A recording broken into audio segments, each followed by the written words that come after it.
changes on this thing after rutting. Got this other scope put on there. Still haven't got my other bar in, but Jimmy rigged this one on there to make it work. However, I'm pretty sure I finally got this super figured out. Rutting helped a lot with those ups and downs, and we'll go do a walk around. I shot from, I think it was 46 back to 28, if I remember. Yeah, it's 28 to that one.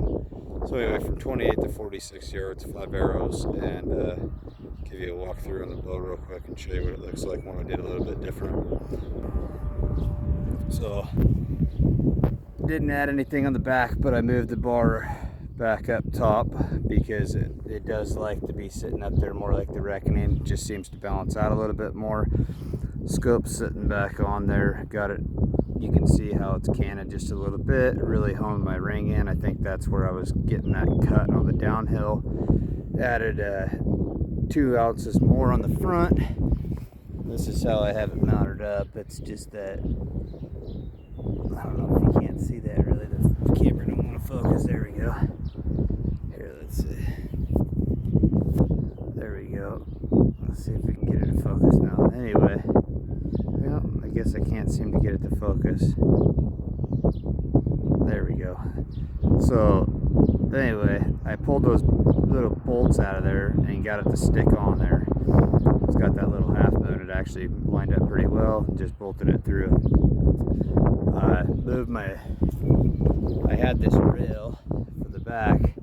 It was sitting all the ways to the outside. As you can see right here is where the bolt was. So it had pushed out really far, so I was getting a lot of feed on having to kick it back in. Changed my grip. I'll show you how I've been gripping it a little bit different. Something maybe to try. I watched a couple of the other guys out there. So I'm actually, instead of running down like this on the riser where you don't have a lot, your hand moves a lot, the riser likes to tip. So I've got my arrow sitting high enough up there that this doesn't seem to cause any sort of issue. Arrow, even at the end of it, the point still sits out in front of my riser a little bit because I've got longer arrows. And got my hand up top. Went back to a blue fiber. You can kind of halfway see it for whatever reason. It's really bright to me, but in the camera it's not super bright. And that other lens is incredible. But anyway, so made those few little adjustments and did a little bit of work on getting it sighted back in, just kind of trying to get my form back.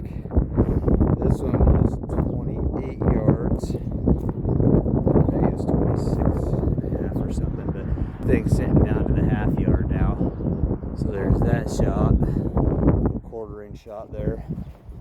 This coyote was, oh, I can't remember, I think it was 28 yards, if I remember right, 28 and a half or something like that. But I mean, my marks are as perfect as it gets.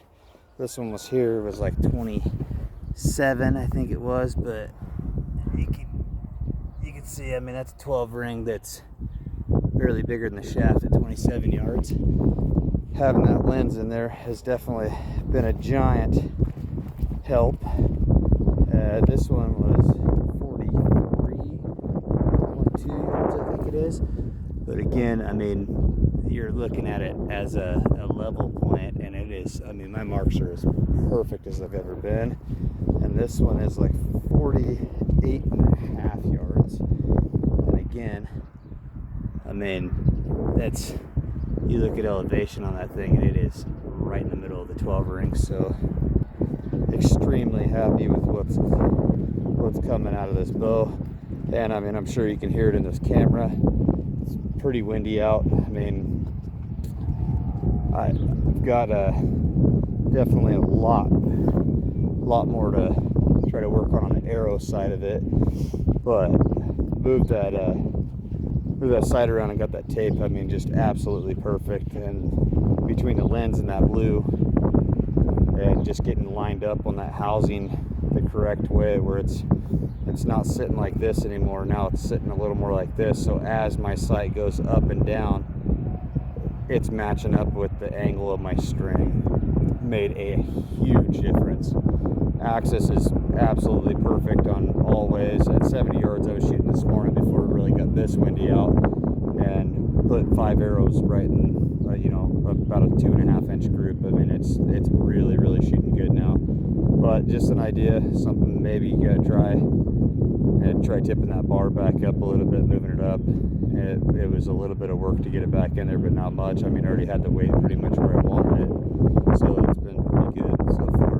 Just pretty much. I finally got this thing figured out. I sure wish I would have known that before running. However, I did, and kind of caused a little bit of grief. I don't know what it's going to do in the rain and stuff. I mean, obviously the bow's just doing what it's doing, but yeah, pretty pleased with the results. Working on it the last few days, after work, and then today, the first morning, I got to get up. I'm going to test that lens in pretty much direct sunlight with the shade off of it. It's really good. I mean, having no glare issues at all. As a matter of fact, I reached back out to Brady, the guy who's doing the lenses there, and talked to him about it, seeing if we could get maybe an idea, getting some filters going on for it, so we can brighten it up. It seems to be more of like a cool lens.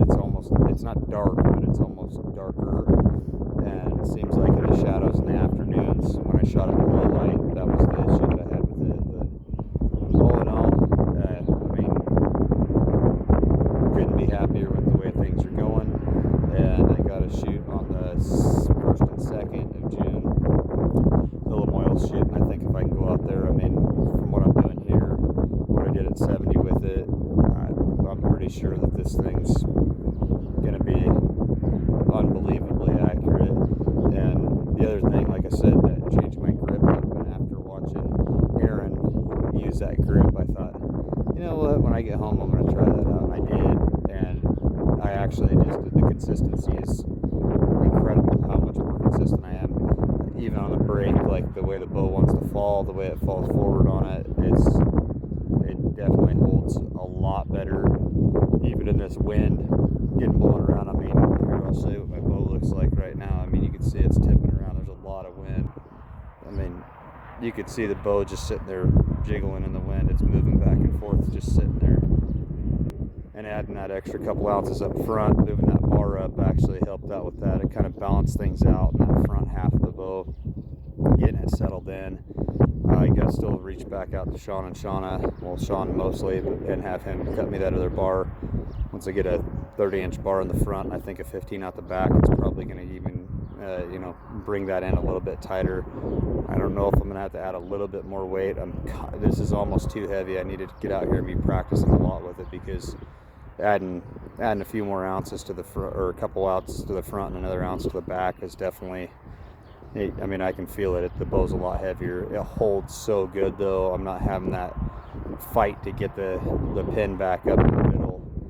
It just pulls right up there and dials right in on it. I was shooting an ASA platform earlier and shot uppers, shot lowers, and pulled in on 14s at the end of it, and everything was right inside that little tiny dime size ring.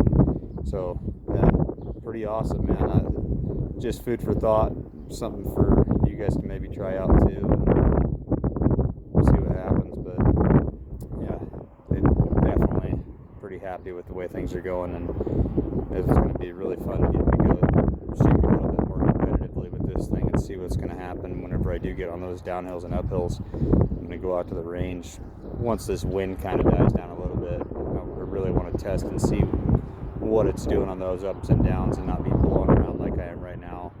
It was kind of hard to hold those shots, but sitting inside the 12 ring out to 48 yards or 48 and a half yards, almost 49 yards is, I mean, I couldn't ask for a whole lot more than that, and doing it every shot consistently. I mean, I could put this camera up right now and put it on the shelf. You can watch me shoot the rounds, and I can walk around. It's incredible how well it's shooting. But anyway, hope you guys are doing good.